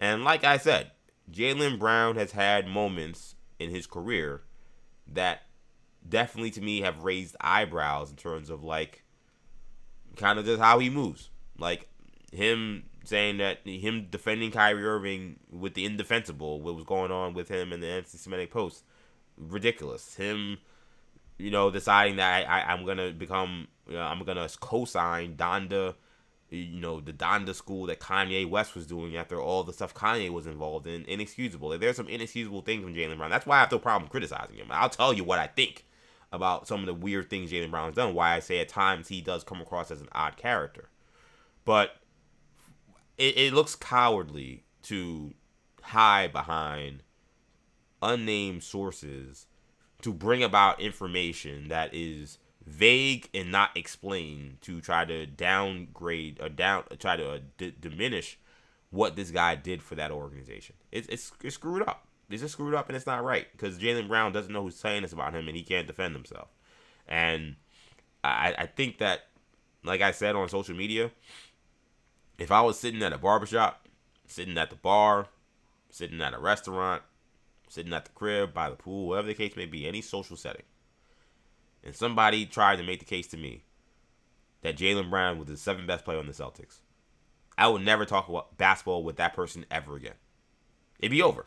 I'd be like, oh, cool. All right, cool. I'd be polite. I'm not going to disrespect the person. Like, oh, cool. You think that? Cool. So, yeah, anybody see X-Men 97 last night? I would have changed the subject so fast. And that was a comment that was given to Bobby Marks of ESPN. It's not Bobby Marks' fault. Someone told him that. I do think in media, we do have to be careful about, what's the word? Platforming narratives that could push agendas that maybe aren't true, or narratives that push agendas that would favor, certain powerful figures, and being like, when we do, like, I think there needs to be more discernment. Like, if someone tells me I think he's the 7th best player analytically on the Celtics, that person, first of all, I probably wouldn't listen to him anymore. I'd say this person's an idiot, or whatever analytics computer they're working on, they need to throw that crap in the garbage. But if I'm going to play along and I want to learn more about how they came to this, I would need to be given a full breakdown of what is the analytics that suggests that a guy who averages 28 points a game, plays top-notch defense, and carried a team that was missing who we thought was their best player for 5 months, and somehow he's the 7th best player. Like, they'd have to explain that to me. And if it made sense, maybe I'd then bring it to the audience and say, hey, this is what they're saying, and this is why they're saying that. I think to just put it out there with no context and no anything, and then we don't even know who said this thing, and that part of it just makes me feel a little weird. And to be honest, like, if I was somebody in the NBA and I'm an owner of a team, and some guy came up to me when I was talking about, hey, dude, should we consider trading for Jaylen Brown? And that person told me that, well, our models say he's the 7th best player in the NBA. I would seriously consider firing my entire front office. I'd say, obviously 7th best player on their team. If they had a model that said that he was the 7th best player on the team, I would seriously consider firing my entire front office. Because I'd be like, I have eyes. And I've seen Jaylen Brown have this incredible season. And we are basing this player's value on something that is clearly faulty, because he's not the 7th best player. He's not even close. That's ridiculous to say that there are 2 bench players arguably better than Jaylen Brown. I mean, were we kidding? So so that part of it was nasty. The whole he's too smart for his own good. I don't like again, anonymous source. We don't know who this is. You're just throwing this out there, no context. Like, what does he do? What has he done that has been so terrible where he thinks he's so smart? And again, I get very queasy when I hear the problem with a black athlete is that he thinks he's too smart. That doesn't sit well with me at all. I'm just being honest. I've challenged Jaylen Brown because he has said things that have been dumb. I've been like he's co-signing Kanye West and Donda Academy and Kanye West has become his agent when this guy's having a mental crisis. Like, he's co-signing Kyrie Irving without, I don't think, really understanding what Kyrie Irving was posting. Like, that's not too smart for your own good. That's, I think, maybe immaturity, maybe whatever. I don't know. But to me, I'm giving you specific things. Like, to just put out there without any context, without any examples, and simply just on the surface, because he is somebody that is thoughtful, that does have views outside of sports. He is socially conscious. To say that this person is now just too smart for their own good and just throw that out there and just leave it there for anybody to come up with any kind of explanation of what you're talking about, it's foul. It's foul, and I think that for the folks that put it out there, it's foul. But I think as a media members, I think we just gotta have better discernment about, like, oh, it's a juicy quote, and okay, you get the engagement you got, but like, these are human beings at the end of the day. Like, and we got to think about the ramifications of what we put out there, how those guys are going to have to respond to it or have to, navigate this thing that could be being put out purely just to save the ass of somebody with the Celtics or save the ass of somebody on another team who had to explain why they didn't trade for Jaylen Brown, And I'm not saying unnamed sources should go away. Like, I just think the truth of, I wish people could be more honest and truthful in not just sports, but in all media. Like, people talk about, when it comes to regular news, political news, criminal news, or unnamed sources. Well, listen, the truth of the matter is, first of all, as somebody who worked in the news and somebody who had to report on things on background, a lot of the sources are like just the generic people who are like running stuff. Like, stuff is on sources and it's like, it's just the governor, it's just the police, it's just the whatever. But for whatever reason, they don't want their name attached to it. But a lot of times, you can put two and two together who these people are. I know you don't know that, but I'm telling you that as someone, like I said, EJ, most authentic version of him is on this show. Most of the time, it's people who, we're not making people up. We're not just saying, oh, this is somebody that has no interest. Like, I know in the process now how news gets gathered. So I'm not saying unnamed sources should go away or anything, but I do think that, again, like, when you're putting stuff inflammatory out there about people, that, I think, there needs to be discernment that's much better about whether or not that needs to be said.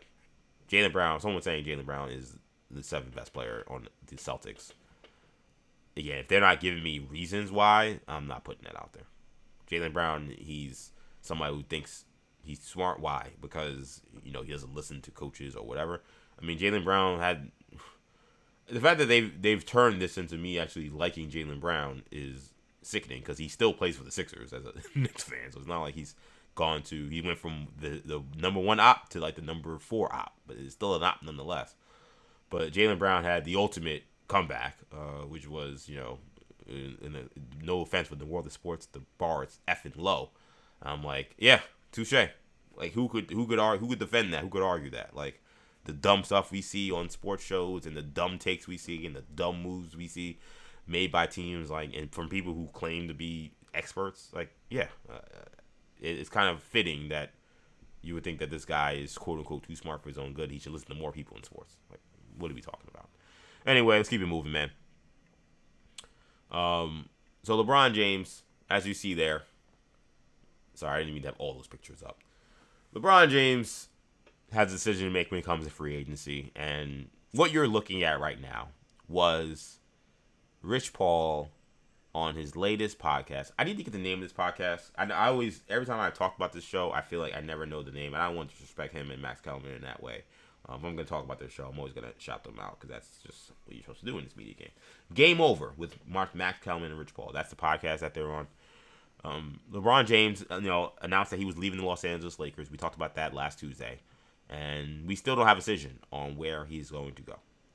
What you're looking at right now was the video version of the podcast where Rich Paul elected to put up on the whiteboard all of the possibilities that LeBron James is weighing as he nears a decision on where he wants to go. So essentially, like I said earlier, if you watch the movie, what's it called? If you watch the movie Moneyball, and it's like, here's this guy. He's a great first baseman. Only problem, he doesn't play first base. You know that guy, the Jonah Hill character, Paul DiPodesta? Like, this is basically what you saw from Rich Paul doing this on this podcast. And he made all different accounts. I'm actually trying to see if I can pull up the actual, because I did have written down what he said about all these different teams. You see the Knicks on there. He basically said, listen, if this was all, this was a different scenario, he would have been a Knick. We wouldn't even be having this conversation, which I think is very interesting, because it feels to me like that means the Knicks winning a title and the pressure that would come with LeBron potentially screwing that up was not something he wanted to deal with. But he did like the idea of coming in to be New York's savior. So savior complex was still alive and well with the King. But in this whiteboard that was put up, actually I'll leave it up there for a second as well. They talked a lot about the cores of the Sixers, Heat, Timberwolves, Nuggets, and Cavs. The Warriors, Mavs, Celtics, and Spurs and Knicks were kind of talked about like secondary. As you see there for the Mavericks, you see oil, golf. I don't know what that other word is. And then you see Africa, which I assume is ties to Masai Ujiri, who's their head of basketball operations now. So those were the reasons why apparently maybe he would consider say that the Mavericks is he had ties to Africa and casinos and oil, and he can golf a lot, I guess. So that was so you see some of the other teams he has on there. When he talked about the Cavs, the team that right now is I think right now still considered the favorite. The assistant GM is Brandon Weems, who's a big X factor, and Rich Paul described him basically as LeBron's brother.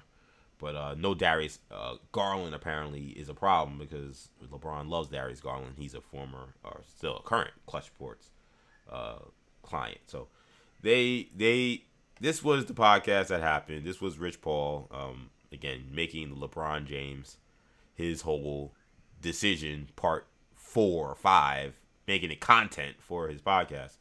And I'll just say this. I talked about that on Orange and Blue Bloods from the Knicks perspective. I'll just talk a bit more from a global perspective. This feels like the ultimate like buyers beware thing from the LeBron camp for this to happen. We've seen some of the uncomfortable positions Rich Paul has put LeBron in with some of his commentary on this podcast. He talked about, maybe you should consider trading Austin Reeves. Maybe you should consider not giving Austin Reeves all this money. Like he's been presenting these things, questioning the front office for the team LeBron plays for while LeBron is still there, questioning the value of players LeBron is currently playing with on the team he is on. And for someone who initially, after me saying on this show, 40 Days and Counting, I never wanted to see LeBron James ever wearing a Knicks uniform, I started to warm up to the idea when I learned that Cleveland and Philly was a real possibility and how that would make those teams stronger rivals and formidable foes for the Knicks. I saw this and I'm like, oh, this is why I never want this guy ever around Madison Square Garden. And to be honest, for some of these teams, if you're the Sixers, if you're the Cavs, it's probably worth it. But if you're asking me if it's going to actually work, I will tell you that this kind of stuff is what would worry me. This is not LeBron James circa 2011. This is not LeBron James circa 2016. This is not LeBron James at the absolute peak of his powers, who, when it comes to some of the passive aggressiveness, some of the outside of basketball antics from Clutch Sports, some of the narrative bending you've seen from Clutch Sports that you may be able to accept and allow because he's by far the best player in the NBA. This is a different time period right now where he is not always will be the king, but he's not the best player in the NBA. He's not even close. So this is the circus that you're bringing to your organization if you decide to sign LeBron James.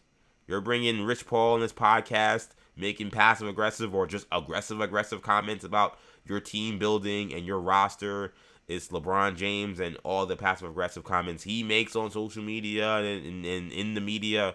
And it's a player who already has a legacy that is set. So do they have the kind of fire and motivation to bring you a championship the way he did when he went back to Cleveland the first time, or when he went to Miami where he was trying to get his first? Like, is all this worth it?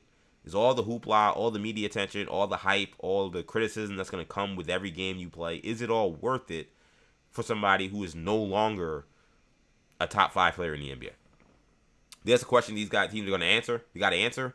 I think for the Cavs, it probably is, because you got a roster full of losers anyway, in terms of just their inability to show the right level of competitiveness when the stakes have been raised to the highest.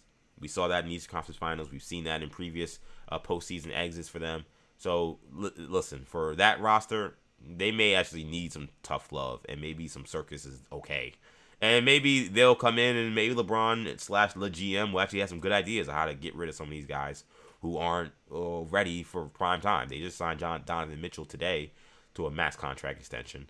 That makes me feel good if I'm a Cavs fan, that maybe LeBron James is coming here, because Donovan Mitchell signing on probably suggests that he knows LeBron is going to be playing next to him. So I think you feel good about that potentially. Maybe for the Cavs, with all that and the fact that he's a kid from Akron, he can finish his career with the Cavs, it's probably worth it. You have the Sixers. Again, it's a roster that has suffered playoff loss after playoff loss. They got 2 young stars already, and then they just added Jaylen Brown. Is it that much of a huge issue to bring in LeBron for a 1-year try, considering you will still have your nucleus of Maxey, Edgecombe, and Brown? Probably not. I think that's probably still worth the risk. But again, if you ask me if it's going to work, this kind of stuff is the reason why I'd have some questions. These kind of antics, this kind of circus that just seems to come with LeBron James wherever he goes. And on the Sixers thing too, I mentioned it earlier, and I didn't get to touch on it. We were talking about Jaylen Brown.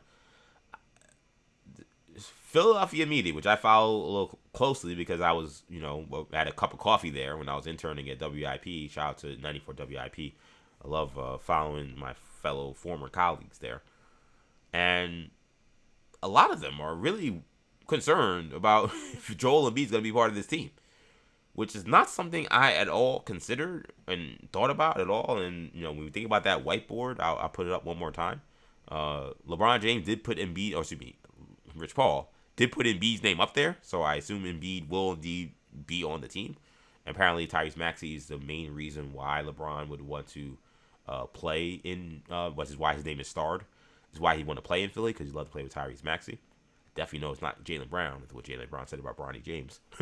But people in Philly seem to really be concerned, or not concerned, some actually want him gone. But there seem to be questions about whether or not Joel Embiid has a future in Philadelphia.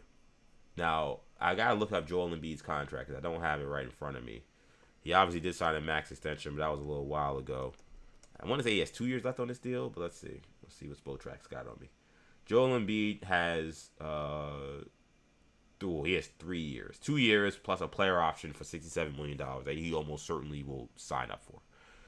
So, I can't imagine that they're going to be able to trade that contract. Is the reality. I don't know if you could trust Joel Embiid to stay upright given his health situation. So, it's not a good contract. It's probably one of the worst contracts in the NBA for the return you're getting. He's a guy who can still put up 30, but he's just someone that's not all that available. But if you notice, Joel Embiid, I don't think he's made a public comment about Jaylen Brown joining the Sixers. I guess in theory it's not official until July 6th, but we've seen guys, the Knicks were congratulating Mitchell Robinson prior to July 6th, right? Like, you saw the players, sending best wishes, joking on his social media. Like, we know the game. Nobody really cares about that little memorandum. That's basically only for the official team websites and team PR, that they can't announce that a player's been signed or anything like that. But for everybody else, the deals are done. So Joel Embiid's been a little quiet. That's something that I didn't really think about or notice for somebody who typically, he used to never be quiet. He's the guy who used to love social media. He's definitely toned it down a lot on there. But I don't know what that's supposed to mean. Maybe we're reading a little too much into it, to be honest. I mean, the last time he spoke, I think he took a little heat, for saying that this year was a success after they got their building taken over and they got ran out the gym by the Knicks. I don't think people took those comments well, and maybe he could have just simply taken a low profile. I can't imagine, and he spoke positively about how the season ended. He was like, the season ended, but I feel good. I feel like we're going to be good next year now that we have this experience and I know how to manage my knee injury. Like, that didn't sound like a guy who was then expecting to be out or expecting to look for a trade or anything like that. Now, could the new president and could what's the name? Could Bob Myers have told him, hey, listen, we're going to try to trade you, and maybe that's why things have changed, maybe. But, Mike Yancey's coming. He's done a really good job with the team he's put together so far. It makes you wonder what the hell Daryl Morey's been doing all this time. Because Sixers were a team that had no talent, and all of a sudden they had a decent amount of talent. Interesting.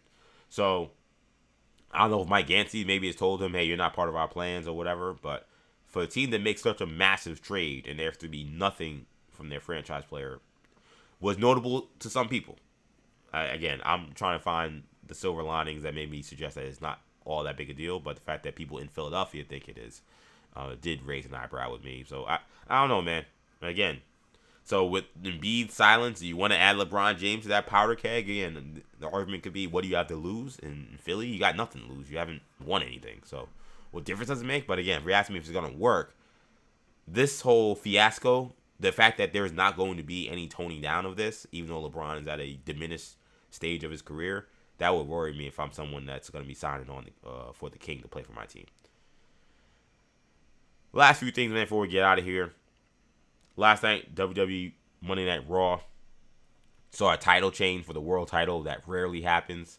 CM Punk defeated Sami Zayn, who was the world champion for just 9 days, to win the WWE Undisputed title in the main event. They got to this CM Punk storyline in a way that was kind of roundabout.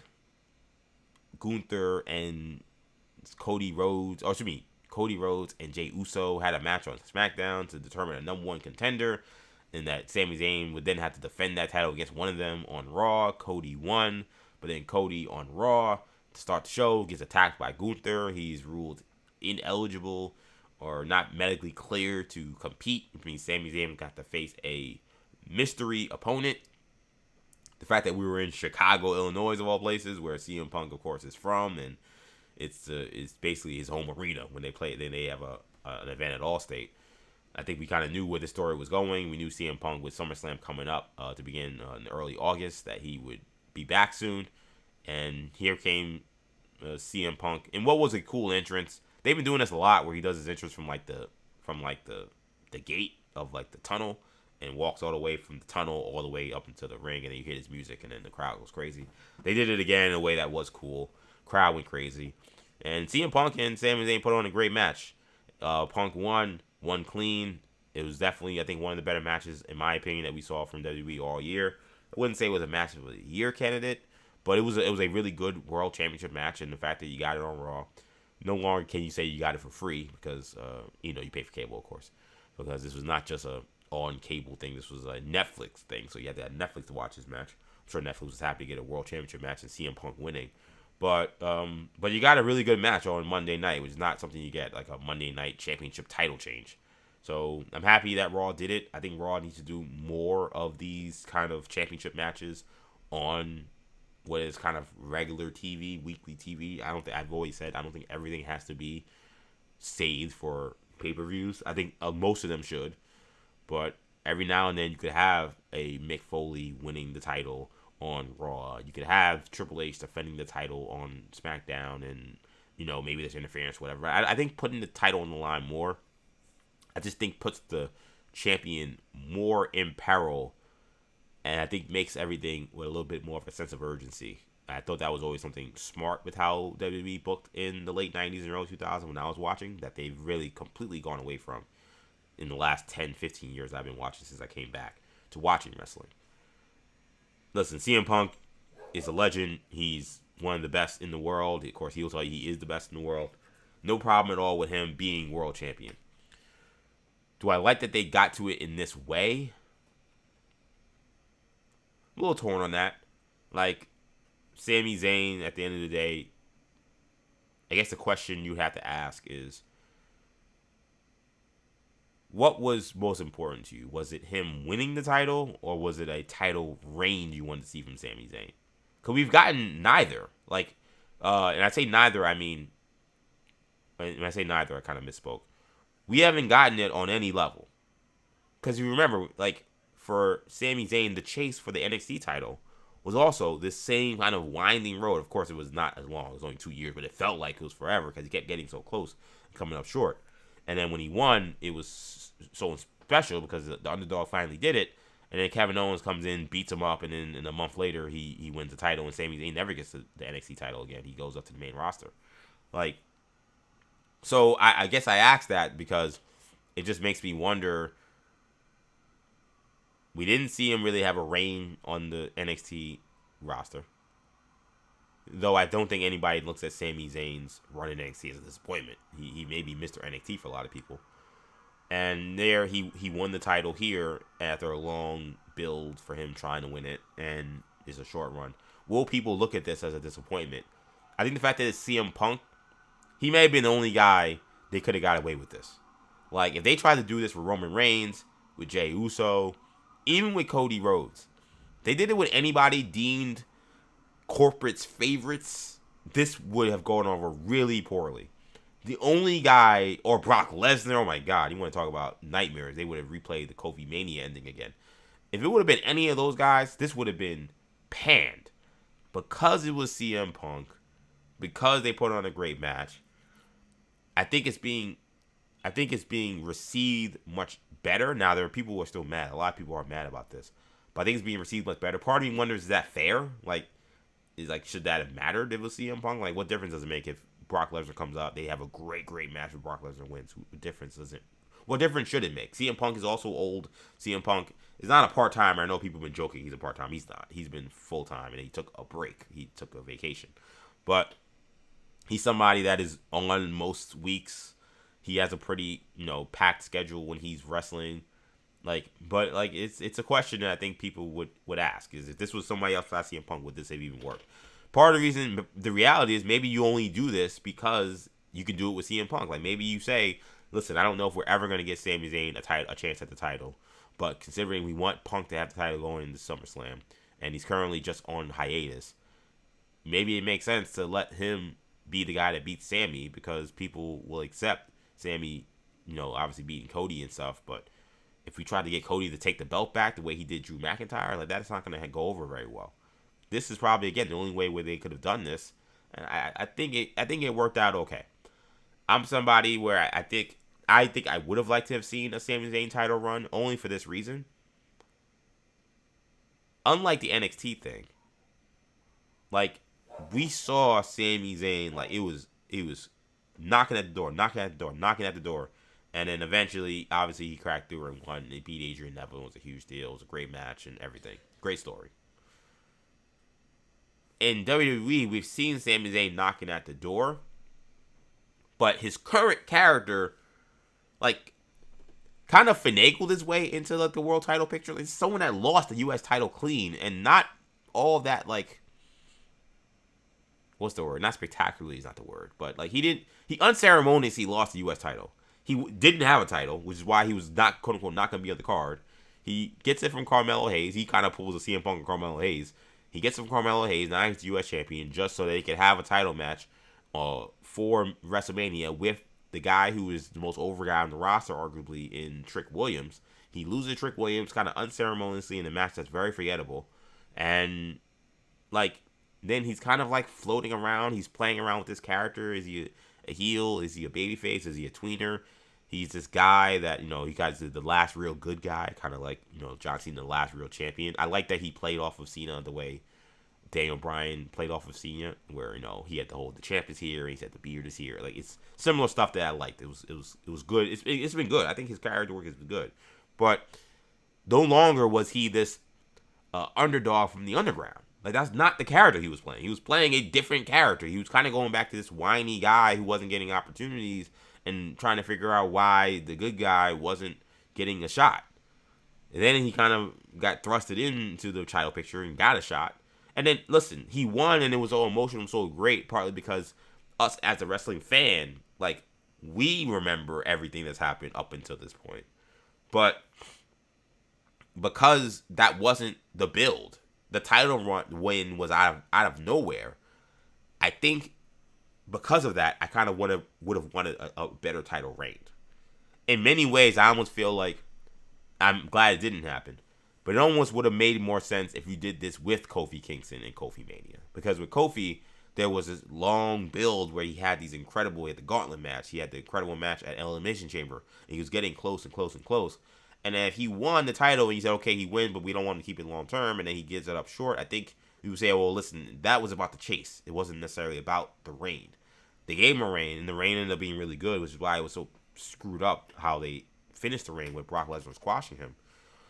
With Sami, we didn't really, the chase had kind of ended, and then it kind of popped up again out of nowhere, and then he wins. So, okay, whoa, I didn't expect that to have this because the chase was short, but he won now. Great. Now let's see him with a reign, and then you don't get to see that. A little disappointing. I'm very curious how they play the rest of this.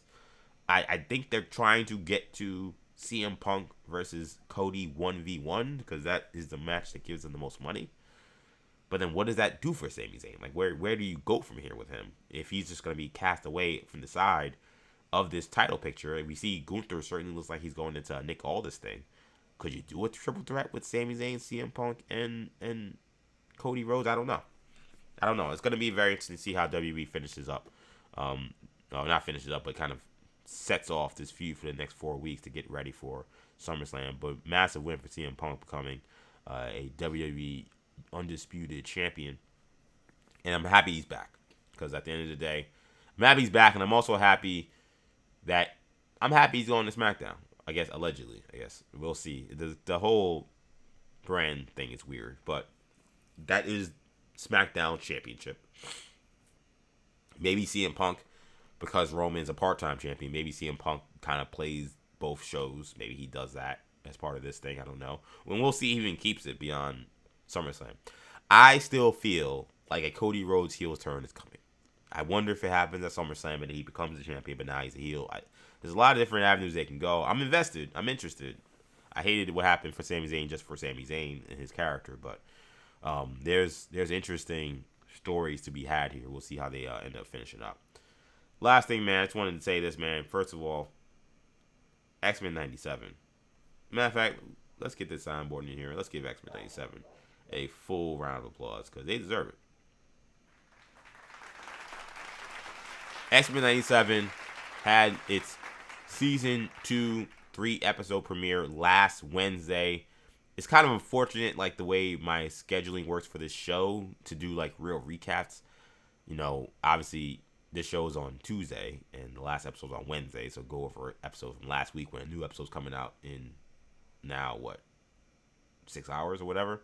Probably seems futile, but it is interesting. It is, so kind of, it's tough. And then, of course, you do a show on Friday, and it's like, well, last episode was Wednesday and Friday morning. It's not too late, but it might be. And I'm sure we'll talk about X-Men 97 on Friday. But recaps may be tricky just because of the timing of the show. But what I will say, you want to talk about a banger. You want to talk about a way to make an entrance. You want to talk about a way to kick off a season. If there was any fear, trepidation, or concern that X-Men 97 was not going to ratchet it up again for another kick-ass season 2, that was quelched immediately with the first episode when this 3-episode drop. I mean, the first episode, and these 3 episodes take place at different periods of time. They're basically 3 different timelines almost. So you got, of course, we got the X-Men that are stuck in the future. That was Cyclops, Jean Grey, Storm, Wolverine, and them with Mother Escana, who is, of course, Rachel Summers, and with young Cable. So you got them in the future. You got the present, where we don't have an X-Men team because nobody's in the present. But we have Jubilee and Sunspot kind of just palling around, not really knowing what their future is now that the government is kind of taking, full stop in terms of how they want to handle the mutant quote-unquote problem. And then you get an episode that is essentially an X-Force episode of X-Men 97. They changed the intro where it's an X-Force intro, same music, but you got Cable intro, Psylocke intro, Archangel intro. Then, of course, Jubilee and Sunspot end up joining the team, so therefore they comprise X-Force. And then you see them squaring up with X Factor, which is, again, the government-led mutant team led by Cyclops' brother Havoc, Alex Summers. You got Polaris, you got Strong Guy, you got Wolfsbane, you got that classic X Factor team that's also part of this. And you got to see, I thought it was an awesome episode 2 with X-Force versus X Factor. And then the final episode, which was the X-Men in the Past, where they are trying to, Magneto and Charles Xavier and Beast, they are trying to rogue to observe and kind of mentor a young Apocalypse and Cyber-Noir, and seeing that if hopefully we could maybe, help the timeline for mutants by not making Apocalypse a homicidal maniac and someone who wants to take over the world. So I thought these 3 episodes were phenomenal. If you've not checked them out, they are worth your time. X-Men 97 is the best thing Marvel Studios produces. And I'm saying that as someone who also loves Daredevil Born Again. We'll see what we get with these new movies. We got Spider-Man at the end of this month. We also have, of course, what do we have? What's it called? Doomsday later this year. So we'll see what else Marvel has in store. But X-Men 97 was phenomenal. These first 3 episodes. I cannot wait for tomorrow's episode. I'm already, itching to see what happens next on episode 4. This is only a 9-episode season, so essentially once we get past this episode, we're going to reach the midway point of this season. And this Apocalypse story so far is definitely it's worth the price of admission. Whatever Disney Plus, however much, I don't even know what the price is anymore. I'm in a bundle at this point, so it don't even matter. But whatever the price of admission is to buy Disney Plus, what X-Men 97 is doing right now is absolutely worth it. It has been an awesome season so far. And that's going to do it, man. I want to thank you guys so much for checking me out this edition of 40 Days and Counting. I want to apologize to my Twitter folk, my X folk. Of course, usually we stream live on X. Today, my live stream was ended again on X. I don't know what's going on. I literally updated my intro to ensure that wouldn't happen again. And I thought it wouldn't, but it did. So I don't know. I don't know what to say at this point. But we'll figure out a way to work around that. But I do want to thank you guys again for checking me out on X. Do appreciate y'all as usual. Follow me on X, EJ_Stewart. Will we get that figured out for Friday? For those watching on YouTube, shout out to you guys. Of course, checking me out on YouTube.